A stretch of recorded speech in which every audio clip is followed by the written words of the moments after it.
안녕하세요. 홍콩온돌 구독자 여러분, 그리고 새로 오신 분들 모두 환영합니다. 자, 짬독서 시간입니다. 지금은 오후 4시 30분이고요. 한 5시까지 촬영을 할 수밖에 없을 것 같네요. 오늘은 최고의 리더는 사람에 집중한다. 챕터 3장에서 드라이브의 위험 독서할 차례입니다. 새로 오신 분들께서는 영상 한번 끝까지 시청해 보시고 좀 뭔가 유익한 것 같다 싶으시면 구독 꼭 부탁드립니다. 구독과 좋아요, 알림 설정 부탁드리고 응원하는 댓글 남겨주셔도 팁으로 잘 받겠습니다. 자, 그럼 독서 해볼까요? 챕터 3 드라이브의 위험. The danger of drive. 드라이브의 위험. 드라이브 당하는 일을 조심하라. 만일 당신이 드라이브 당하고 있다면 드라이브 하는 사람은 누구인가? 외부 동기부여 관점을 유발하는 요소들에 초점을 맞추게 되면 그 요소의 통제를 받는 상황에 빠진다. 그리고 자신도 모르는 사이에 자율성을 상실한다. 드라이브 당하는 일을 조심하라. 만일 당신이 드라이브 당하고 있다면 드라이브 하는 사람은 누구인가? 나는 이 격언을 오래전에 들었다. 그 이후로 내게는 드라이브 몰아붙이기 또는 몰아가기 행동의 원인이라는 의미로 동인이라고도 표현한다. 그죠? 이렇게 되어 있네요, 설명이. 그 이후로 내게는 드라이브라는 말이 부정적인 의미를 내포하게 되었다. 나는 다른 사물이나 사람이 나를 통제하는 상황을 좋아해 본 적이 없다. 그럼 드라이브 당하다 가스라이팅 같은 건가? 그죠? 하지만 현실 세계에서 내 생각은 소수 의견에 불과한 듯하다. 영어로 동기부여에 관해 대화하는 자리에서 드라이브라는 단어를 사용하지 않기는 거의 불가능해 보인다. 드라이브 되지 않은 사람은 제대로 동기부여되지 않는 사람으로 여겨진다. 특히 자신을 내적으로 드라이브하는 일은 권장할 만하다고 인식된다. 그 점에는 나도 어느 정도 수긍하지만 단지 어떤 종류의 드라이브인지가 문제다. 과연 당신은 어디를 향해 드라이브하고 있는가? 그리고 그 이유는 무엇인가? 당신은 어디를 향해 드라이브하고 있는가? 그럼 또 주체가 나라는 얘기인데? 그럼 가스라이팅이 아니잖아요, 그죠? 지난 100년간 가장 널리 알려진 동기부여 이론 가운데 하나에는 동인이론, Drive Theory라는 이름이 붙었다. 인간은 결핍된 무언가를 얻기 위해 동기부여된다는 점에서 일리 있는 학설이다. 인간은 목이 마르면 물을 마시려는 드라이브, 즉 동인을 지닌다. 배가 고프면 음식을 먹기 위해 드라이브 된다. 드라이브 이론, 즉 동인 이론은 그동안 세상을 휩쓸면서 사람들이 결과를 위한 드라이브, 성공을 위한 드라이브, 성공을 위한 드라이브, 실적을 위한 드라이브 같은 개념을 도입하도록 길을 닦는 역할을 했다. 하지만 동인 이론을 동기부여에 대한 일반적 이론으로 받아들이는 데에는 무리가 있다. 만일 먹거나 마시는 행위를 통해 욕구가 만족되고 나면 인간의 몸이 다시 결핍 상태로 빠지기 전까지는 더 이상 행위를 이끄는 동인이 존재하지 않을 것이다. 이제 우리는 사람들을 드라이브하면 결과적으로 어떤 대가를 치르는지 이해하기 시작했다. 반드라이브 이론. 인간의 심리적 욕구는 드라이브가 아니다. 사실 정반대다. 드라이브는 만족되면 소멸한다. 물을 마셨을 때 갈증이 없어지거나 음식을 먹으면 배고픔이 사라지는 것과 마찬가지다. 하지만 심리적 욕구가 충족되면 당신은 긍정적 에너지, 활력, 행복감을 경험하게 되며 이것을 더욱 많이 원하게 된다. 달리기, 명상, 자원봉사, 아이와 놀기, 어떤 활동에 푹 빠지기와 같이 좋은 의미에서 중독을 경험해 본 사람은 그 느낌을 이해할 것이다. ARC를 경험하고 있는 사람은 발전한다. 어떤 사람이나 사물도 그를 드라이브할 필요가 없다. ARC라는 것도 오늘 이 영상 처음 보시는 분은 뭔지 모르죠? 쉽게 말하면 A는 자율성, 자율성의 욕구, R은 관계성의 욕구, C는 역량의 욕구, 뭐 이런 거죠. 이런 욕구들을 경험하고 있는 사람은 발전한다. 어떤 사람이나 사물도 그를 드라이브할 필요가 없다. 그죠? 브렌트는 내가 샌디에이고 대학에서 강의하는 경영진 리더십의 마스터 레벨 과정을 수강하고 있었다. 그는 자신을 매우 심하게 드라이브 되는 사람이라고 표현했다. 나는 그에게 많은 질문을 했다. 누가 또는 무엇이 당신을 드라이브하고 있나요? 돈이나 보상, 권력, 지위 같은 건가요? 공포, 수치, 죄책감 등을 떨쳐버리기 위해서인가요? 당신에게 중요한 사람 혹은 당신 자신을 실망시키지 않기 위해 드라이브 되나요? 단 일주일 동안 진행되는 교육과정의 특성상 고위 관리자의 솔직한 자기 성찰을 끌어내기는 쉽지 않다. 그러나 브렌트는 자신을 드라이브하는 무언가의 근원을 파악하는 데 열린 자세를 보여주었다. 그는 유명 전자기업의 임원으로서 성공적인 경력을 쌓았지만 항상 무언가에 대한 갈증에 시달렸다.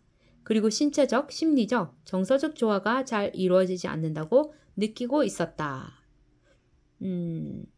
자신을 드라이브하는 무언가의 근원을 파악하는 데 열린 자세를 보여주었다. 나는 브렌트와 함께 그 무언가에 대한 단서를 찾기 위해 그가 일 중독이 된 이유, 추구하는 가치와 실질적인 가치의 괴리, 꿈과 현실의 차이, 삶의 목표 등을 탐구했다. 그는 얼마 지나지 않아 드라이브 되다라는 말이 내가 스스로 통제하고 있지 않다는 의미라는 사실을 깨달았다. 브렌트는 외부의 무언가가 자신을 드라이브해서 정서, 느낌, 행동을 유발한다는 사실을 깨달았다. 그 무언가는 자신의 능력을 입증하려는 욕구였으며 이는 바로 아버지에게 주목받고 싶다는 마음 때문에 생겨난 것이었다.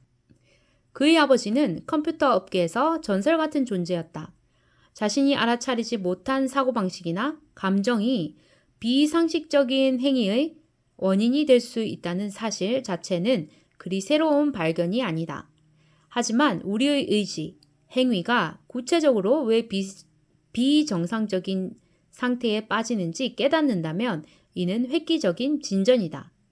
우리가 비정상적인 상태인 이유는 심리적 욕구가 충족되지 않았기 때문이다. 이 점을 이해하면 해결책을 찾아낼 수 있다.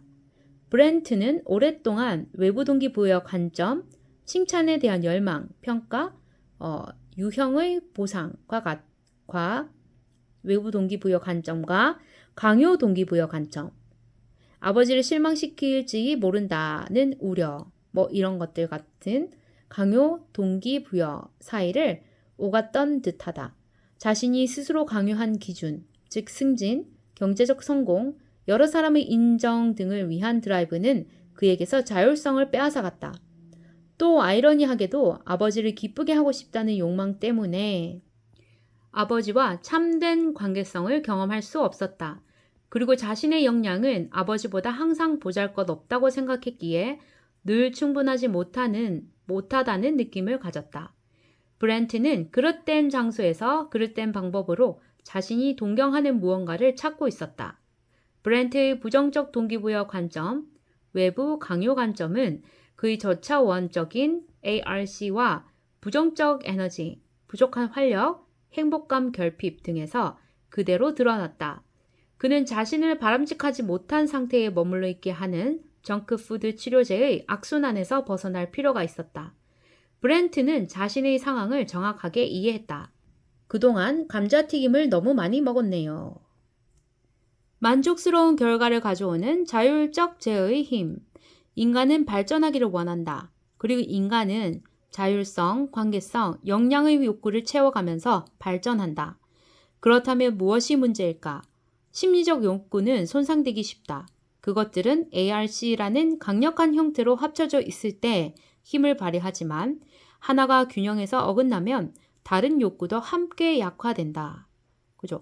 자율성이든 관계성이든 역량이든 어느 하나가 균형에서 벗어나면 다른 욕구도 함께 약화된다라는 말입니다. 삶에서 우리에게 닥치는 여러 경험은 자율성, 관계성, 역량을 훼손하기 일쑤이다. 회사는 직원을 동기부여의 정크푸드로 유혹하면서 자율성을 해친다.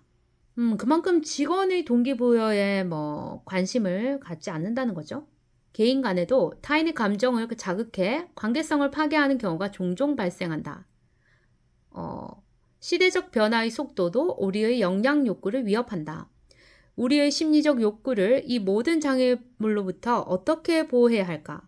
그 답은 동기부여 스펙트럼의 세로축, 즉 자율적 제어, self-regulation에 달려있다.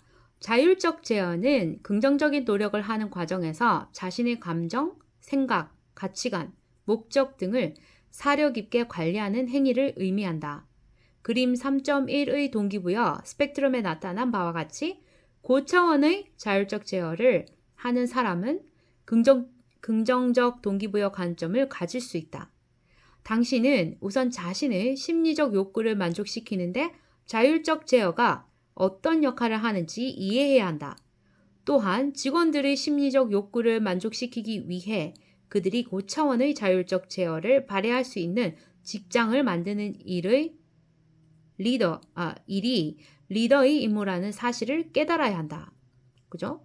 직원들의 심리적 욕구를 만족시키기 위해 그들이 고차원의 자율적 제어를 발휘할 수 있는 직장을 만드는 일이 리더의 임무라는 사실을 깨달아야 한다. 그죠? 리더. 어린아이와 마시멜로 이야기. 어린아이가 앉아있는 책상 위에 마시멜로 하나를 올려두고 15분이 지난 후에 먹으라고 말한 다음 다른 방에서 몰래카메라로 보면 어떤 일이 벌어질까? 스탠퍼드 대학교 연구진은 1960년대 후반에서 1970년대 초반에 걸쳐 이런 실험을 진행했다. 실험자들은 아이들에게 15분을 참았다가 마시멜로를 먹으면 한 개를 더 주겠다고 약속했다. 실험을 촬영한 영상을 보면 아이들의 눈이 2개의 마시멜로에 대한 기대로 반짝거리는 모습을 확인할 수 있다. 이 실험의 목적은 이른바 지연된 만족, delayed gratification에 대한 아이들의 능력을 측정하는 데 있다.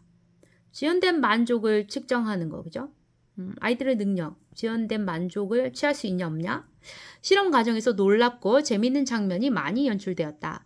어떤 아이는 불과 몇 초를 참지 못하고 마시멜로를 입에 넣어버렸다. 반면 기다리려고 노력한 아이도 많았다.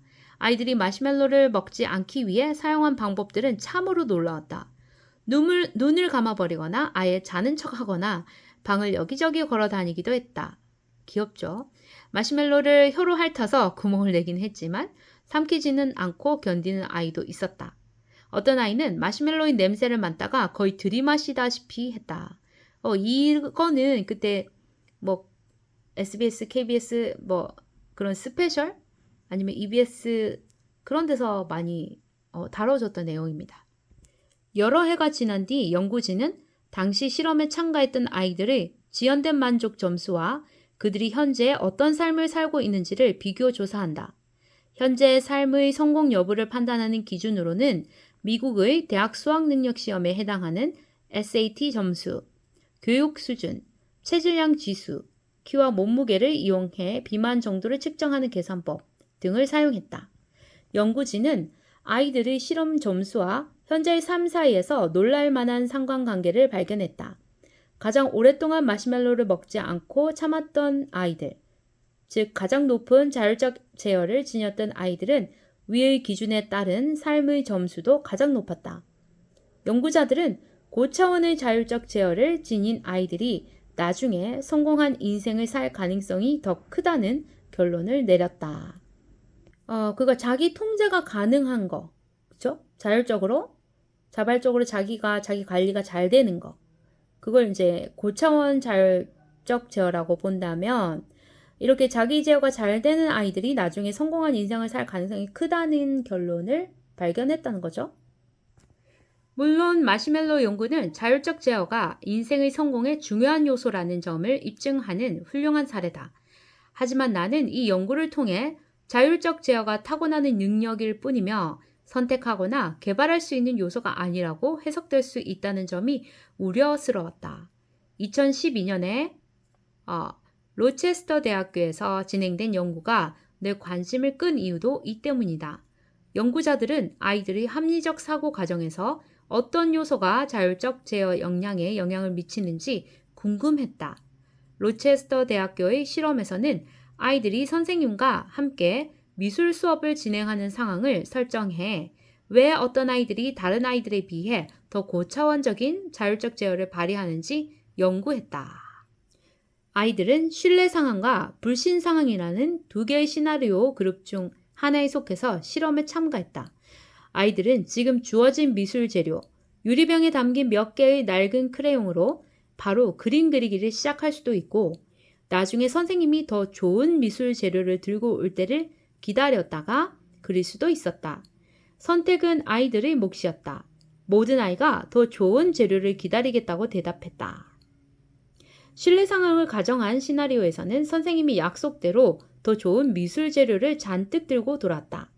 불신 상황에서는 선생님이 미술 재료를 가져오지 않고 아이들에게 미안하다고 했다. 와, 절망적일 것 같은데요. 실험 영상에서 처음 볼 수 있는 모습은 신뢰 상황에서 미술 재료가 도착했을 때 아이들의 즐거운 반응과 불신 상황에서 미술 재료를 받지 못한 아이들이 나타내는 깊은 실망감이다. 약속과 달리 더 크고 좋은 재료를 받지 못한 아이들은 당연히 미술 수업에 열성을 드러내지 않는다.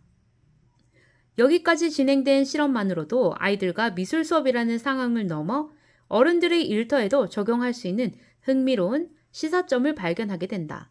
그렇죠. 아이들이나 어른이나 비슷하죠. 인간인데. 하지만 로체스터 대학교 연구진이 의도했던 조사는 따로 있었다. 여기서 다시 마시멜로가 등장한다. 아이들은 몰래 카메라가 있는지 모르고 미술 수업을 계속한다. 선생님이 간식 시간이 되었다고 알린다. 아이들은 또 한 번 선택을 해야 하는 상황을 맞는다. 지금 마시멜로 한 개를 먹을 수도 있고 15분 후에 선생님이 마시멜로 한 개를 더 가지고 돌아오면 그때 한 개를 더 가지고 돌아오면 그때 먹을 수도 있다. 실험 영상에서는 많은 아이가 오래전 마시멜로 연구에서 보았던 똑같은 방법을 사용해 마시멜로를 먹지 않으려고 애쓰는 모습을 볼 수 있다. 아이들의 눈은 예전과 마찬가지로 두 개의 마시멜로에 대한 기대로 반짝인다. 한 아이는 마시멜로의 아랫부분을 살짝 뜯어먹고 아무도 모르게 접시 위에 다시 올려놓는다. 어떤 아이는 아예 마시멜로를 깔고 앉아버린다. 보이지 않으면 잊어버리기도 쉽기 때문일까? 결과적으로 모든 아이가 15분을 채우지 못하고 마시멜로를 먹어버렸다. 그렇게도 했는데 그죠? 결국은 먹었다네요. 이 연구는 원래의 마시멜로 연구와 큰 차이가 하나 있다. 두 개의 시나리오에 참가한 아이들의 지연된 만족 시간을 비교해 조사한 결과 약속대로 미술 재료를 얻은 신뢰 상황의 아이들은 미술 재료를 얻지 못한 불신 상황의 아이들에 비해 참은 시간이 4배가 넘었다. 아이들이 발휘하는 자율적 제어는 환경과 경험에 매우 긴밀하게 연관되어 있다. 연구자들의 결론에 의하면 아이들은 미래의 혜택을 얻을 가능성이 낮은 환경에 처했을 때 현재 주어진 보상을 최대한 활용하려는 경향을 보였다. 미래의 만족을 신뢰할 수 없다면 현재의 만족감을 지연시키는 감정 노동을 할 가치가 없다고 느꼈다. 자율적 제어를 실행하면서 대가를 기다리기보다는 충동적으로 행동하는 편이 더 이치에 맞았다. 물론 신뢰 상황에 놓였던 아이들은 반대의 경험을 했고 자신의 선택에 다른 해석을 내렸다. 즉 과거의 경험을 바탕으로 기다리는 일이 가치가 있다고 판단한 것이다. 마시멜로 연구는 직장과 관련해 큰 시사점을 제공한다. 일장에서 논의한 평가 과정이라는 개념을 기억하는가? 직원들은 자신의 일터를 끊임없이 평가한다. 믿어온지, 불안한지, 안전한지, 위협적인지, 신뢰할 만한지, 그렇지 않은지, 믿었고 안전하고 신뢰할 만한 환경에서 일하는 직원이 고차원의 자율적 제어를 실행한다는 사실은 두말할 나위가 없다. 관리자나 회사는 직원들이 자율적 제어를 하려고 지나치게 애쓰지 않아도 되는 회사를 만들기 위해 노력해야 한다. 불행히도 최고의 직장이라 불리는 회사에서도 사람들을 실망시키는 경우가 다반사로 일어난다. 직원들에게 부정적인 느낌을 유발하고 약점을 부풀리고 정크푸드, 마시멜로 모이, 감자튀김, 이런 정크푸드를 빨리 먹어치우는 것이 최선이라는 생각을 불러일으킨다. 따라서 직원 입장에서는 어느 곳도 완벽한 직장이 되리라 기대할 수 없으므로 반드시 자율적 제어의 방법을 익힐 필요가 있다. 또 외부적인 요소가 자신을 드라이브하도록 만들지 말고 스스로 상황을 드라이브해야 한다. 심리적 욕구를 만족시키는 것이 목적지라면 자율적 제어는 그곳에 도달하기 위한 수단이다. 그러니까 자율적 제어를 가능케 해야 심리적 욕구를 만족시키는 그 목적지에 도달할 수 있다라는 거죠. 여러분은 얼마나 자율적 제어를 하시고 계신가요? 또 가능하신가요? 저는 나이가 들면서 어느 정도 또 좀 자기 통제, 자기 제어를 할 수 있는 능력이 생기는 것도 있더라고요. 근데 가만히 나이가 들어서 그런 건 아닐 테고 좀 사고도 많이 하고 자기 반성도 좀 많이 하면 그리고 내가 지금 이 위치가 마음에 드는지 만족스러운지 아닌지 그럼 약간 불만족스러울 때 왜 그랬는지 그거를 다 거슬러서 파악을 해보면 내가 자율적 제어가 뭐가 됐고 뭐가 안 됐고 제어량이 많고 아니면 현저히 부족해서 이렇구나. 그럼 스스로가 뭔가를 통제하는 능력을 길러야 되겠구나. 이런 통찰 내지는 이런 그 생각의 전환이 일어나면 그 행동도 변화가 있더라고요. 여러분도 다 공감하실 거라 생각합니다. 자, 챕터 3 드라이브의 위험. 다음 영상에서 자율적 제어를 높이는 3가지 방법. 그럼 이제 솔루션에 대해서 알아보도록 하겠습니다. 자, 오늘 영상이 유익하셨다면 구독 꼭꼭 눌러주시고요. 좋아요도 좀 팁으로 주시기 바랍니다. 자, 오늘 영어 독서 이어서 할 수 있을지 제가 조금 의문스럽긴 한데요. 최선을 다해서 오늘도 영독 올릴 수 있도록 노력해 보겠습니다. 자, 그럼 다음 영상에서 만납시다. 안녕.